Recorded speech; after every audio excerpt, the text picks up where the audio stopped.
kan ini wine halal ini cukup kontroversi ya, banyak berbagai pihak yang bilang mana bisa sih wine jadi halal, bagaimana prosesnya, masa iya 0% alkohol. Klien kami ini Pak Adi ini melihat postingan di Halal Corner Bang, yang melakukan uji lab dan hasil labnya itu mengandung alkohol 8,8%. Jadi di Kemenak itu izinnya itu untuk jus dan sari buah. Komisi Fatwa menyatakan bahwa kadar alkohol dari Nebis itu tinggi dan melampaui standar halal. Tadi yang Bang Suma katakan terlapor bahwa dia mengklaim ini adalah 0% gitu. Iya. Itu yang menjadi dasar laporan. Iya itu.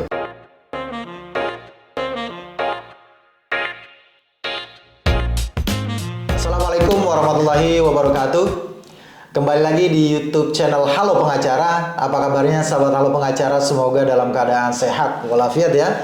Dan pada kesempatan kali ini kembali Halo Pengacara akan memberikan informasi dan juga ulasan hukum terkait dengan isu-isu yang sedang viral di masyarakat yang menjadi perbincangan hangat baik di media sosial dan juga di media massa. Nah, pada kesempatan kali ini Halo Pengacara kedatangan dan didatangi oleh pengacara dari Pak Muhammad siapa nih? Pak Adi Nurkiat. Ya, biasanya dipanggil Pak Adi. Pak Adi ya, pengacaranya Pak Adi yang baru saja satu hari yang lalu membuat laporan di Polda Metro Jaya terkait dugaan tindak pidana di bidang apa tadi? ITE, perlindungan konsumen, sama jaminan produk halal. Jaminan produk halal. Ini terkait dengan dugaan ada produk yang bertuliskan atau mengklaim sebagai wine halal, tetapi berdasarkan fakta yang dimiliki tidak halal begitu ya. Halal. Tapi sebelum lanjut, jangan lupa dukung terus Halo Pengacara, nyalakan loncengnya dan juga subscribe YouTube channel Halo Pengacara ya.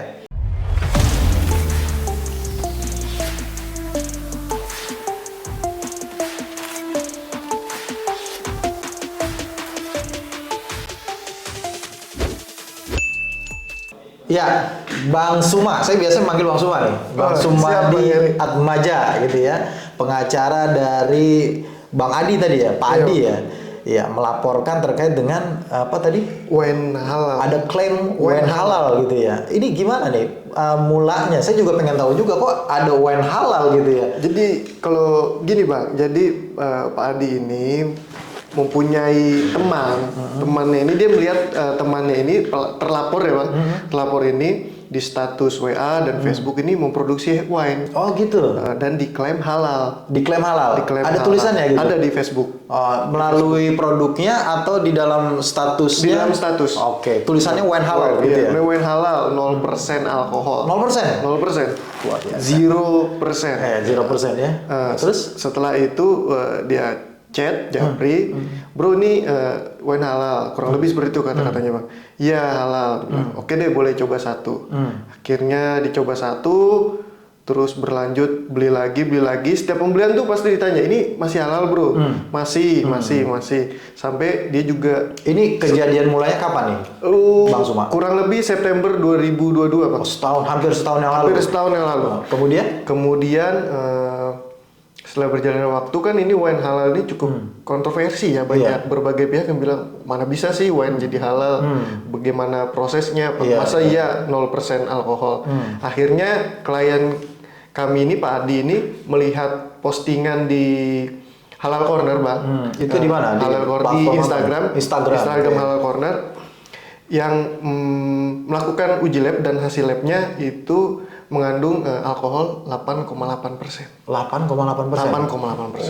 Tinggi juga ya? Tinggi Bang. Iya. Tadinya awalnya Bang Suma mengatakan ada status dari si terlapor yang mengklaim bahwa dia zero alkohol. Zero alkohol. Oh, ternyata hasil labnya? Hasil lab di Halal Corner ini 8,8. Oke. Hasil lab yang ditampilkan oleh Halal Corner ini hasil lab dari mana sumbernya? Ya, dari Halal Corner sendiri. Oh, Halal Corner sendiri ya, bukan dari lembaga terkait lainnya begitu ya? Bukan. Oke. Kalau dari lembaga ini kan dia mengklaim sebagai wine halal.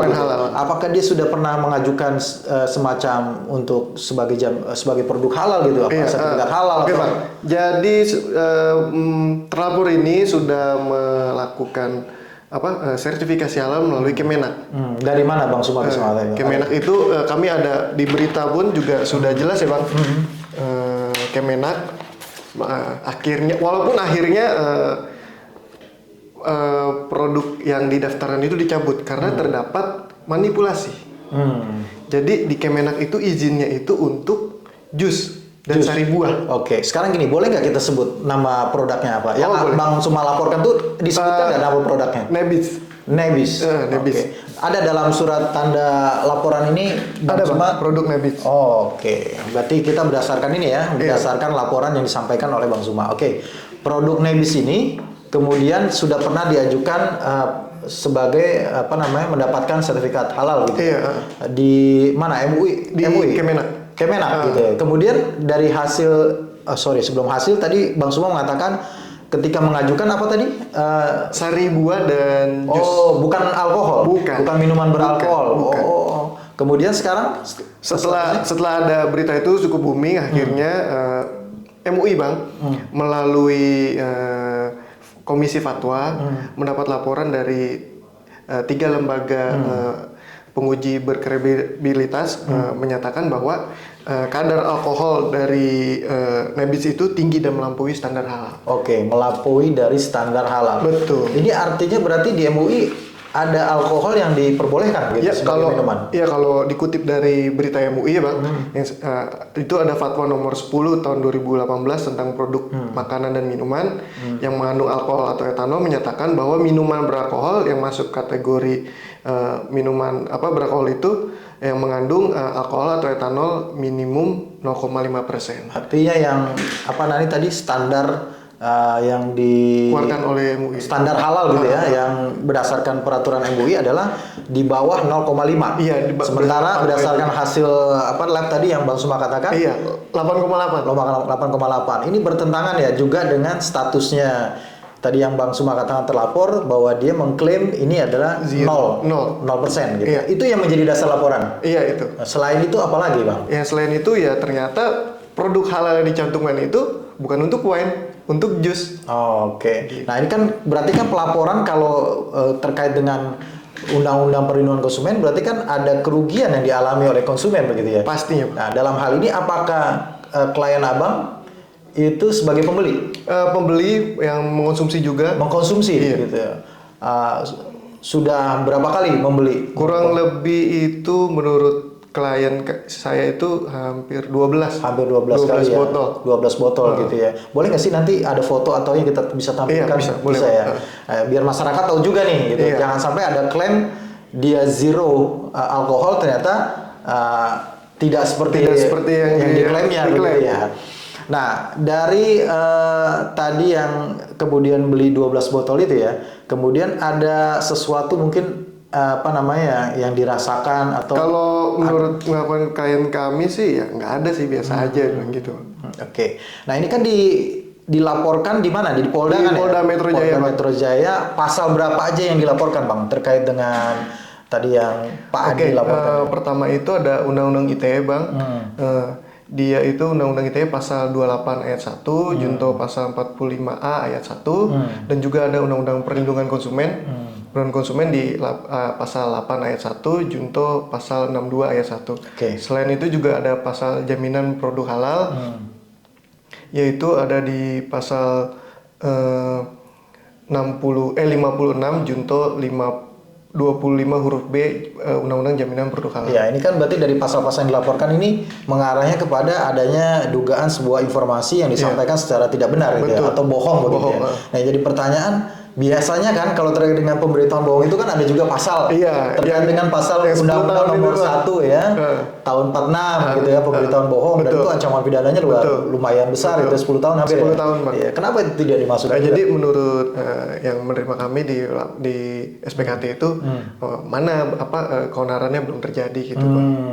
Karena unsur keonarannya belum ada gitu ya. Jadi laporan terkait dengan pasal itu belum diterima gitu. Belum diterima. Nah, ini apa, Bang? Pesan apa yang mau disampaikan melalui laporan ini sebenarnya yang ingin dituju gitu ya? Yang ditujunya ini ya, kalau pertama sih kalau yang berbisnis yang normal-normal aja gitu, Bang. Jangan membawa-bawa label-label halal-halal ke yang nggak baik-baik, yang nggak pas tempatnya, dan juga Maksudnya membawa label halal ternyata haram justru. iya, jangan kayak kita menjual, inilah yang bilang menjual dalil dan ayat itu bahaya kan. Untuk lembaga sertifikasi halal agar lebih berhati-hati lah, supaya tidak sembarangan memberikan sertifikasi halal dan lebih ketat lagi pengawasannya. Oh, itu yang ingin disampaikan ya. Iya. Terutama juga pada masyarakat ya. Oh iya, masyarakat. Aware ya. Iya, aware juga. Jadi ada mungkin bisa dipastikan juga ada beberapa produk-produk yang sejenis misalnya Betul. yang mengklaim misalkan kadar alkoholnya di bawah 0,5% misalnya gitu, atau tadi abang bilang 0% tapi ternyata jauh di atas itu gitu ya. Ini kan selain 8,8 juga ini kan kalau dari segi undang-undang di Indonesia ini juga yang tidak diperbolehkan untuk beredar gitu ya. Betul. Gitu ya. Dan juga ditambahin sedikit Bang Heri, ini sempat dijual di Tokopedia Pak, di mana di peraturan BPOM itu ada yang menyatakan bahwa minuman beralkohol itu tidak boleh dijual secara daring, gitu sih Pak. Oh, minum alkohol tidak boleh dijual secara daring ya? Secara daring. Iya, iya. Baik, Bang Suma, semoga laporannya dimudahkan gitu ya, dilancarkan makasih, gitu ya, Bang Heri. mudah-mudahan ya mendapatkan hasil yang sesuai yang diharapkan gitu ya. Makasih Bang Suma atas kehadirannya, mudah-mudahan kita bisa ketemu lagi nih. Siap, Kalau Bang. memang bisa dihadirkan pelapornya, Siap. kita juga bisa lah untuk melakukan podcast dengan pelapor. Nanti kita jadwalin Bang, pasti. Siap. Makasih Bang Suma ya. Iya, sama-sama. Makasih sahabat Halo Pengacara yang sudah menyaksikan video ini sampai dengan selesai. Jangan lupa dukung terus Halo Pengacara, nyalakan loncengnya dan juga subscribe YouTube channel Halo Pengacara. Terima kasih sekali lagi. Salam Halo Pengacara. Assalamualaikum warahmatullahi wabarakatuh.